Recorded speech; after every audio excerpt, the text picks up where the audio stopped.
everybody, this is Coach Bob McCreary from Baseball by the Yard. Today's tip is for pitchers and how to handle pitching when there is a hole in front of the pitching rubber. It's something all pitchers have to deal with at some point, but many pitchers, especially young pitchers, are unsure as to how to handle that situation.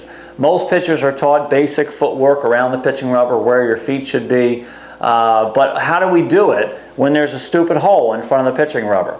Well, there are some times where we can just fill it in and do some landscaping on our own, but there are other times where we just have to pitch. We have to deal with that hole. So I'm going to show you some options that pitchers have when the hole is there, depending on how big the hole is. Now, I set up kind of a makeshift pitching rubber here, and the way I'm standing, you can see that my feet are hanging over the pitching rubber a little bit to represent a smaller hole. Now I'm going to zoom in to the pitching rubber here so that you can see my feet a little better. So when I come back, I'll talk about the mechanics of handling a fairly small hole in front of the pitching rubber.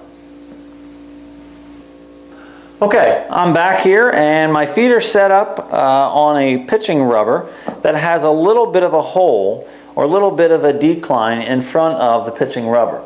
Now, I'm a big fan of telling kids when they set up here on the pitching rubber to make sure that, do the best they can to have half of their foot behind the edge of the pitching rubber and the other half in front. Now, that enables their feet, their toes, to be in contact with the dirt in front of the pitching rubber. So that now when I step back or a little bit off to the side, all my foot has to do is turn to get it in front of the pitching rubber. I just have to turn it because my toes are already in contact with the dirt. And even on a situation where there's a little bit of a hole in front of the pitching rubber there, that is not difficult to do. So if the hole is relatively small, really nothing changes with your footwork here when you are on the pitching rubber. Half of your foot extends in front of the pitching rubber and the other half is on top of the pitching rubber. At no time do I ever want a pitcher to be completely on top of the pitching rubber with their toes not in contact with the dirt in front of the pitching rubber. So now that we've handled the situation where we have a little bit of a hole in front of the pitching rubber, how do we handle the situation when there's a huge hole in front of the pitching rubber? So I'm going to set it up here and make it as if there is a huge hole in front of the pitching rubber. So I'm going to set up the mound here, and I am going to put my feet on top of this, and you can see my feet now are on a very awkward angle as if there was a very big hole in front of the pitching rubber. Of course, now if I'm standing like this, I have very poor balance.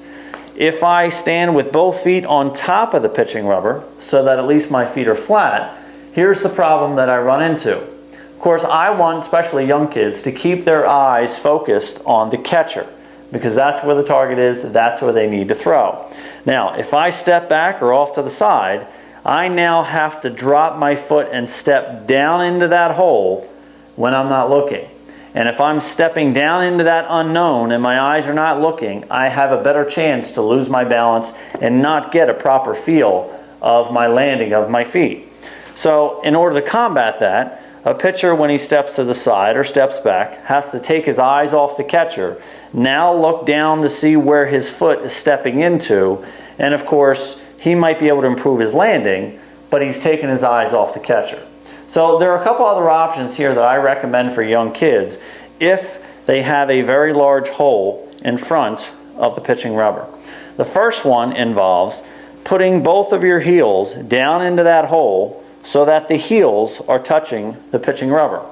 And as long as you're in contact with the pitching rubber, that's not illegal. Now when I step back, my feet are already in contact with the dirt. I just turn my foot, and I can do that without having to take my eyes off the catcher.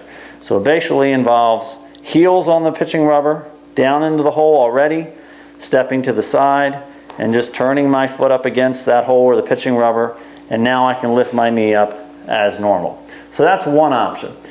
The second option is a little more extreme, but sometimes it works very well, and that is just go from the stretch. There's nothing wrong with pitching from the stretch, even if nobody is on base, if it helps with your pitching mechanics. So if the hole was too big and you're having trouble with your footwork on top of the pitching rubber or having your heels here, just pitch from the stretch. Get in the stretch position, put your foot down into that hole. At least you never have to worry about stepping in that hole because you're already in it.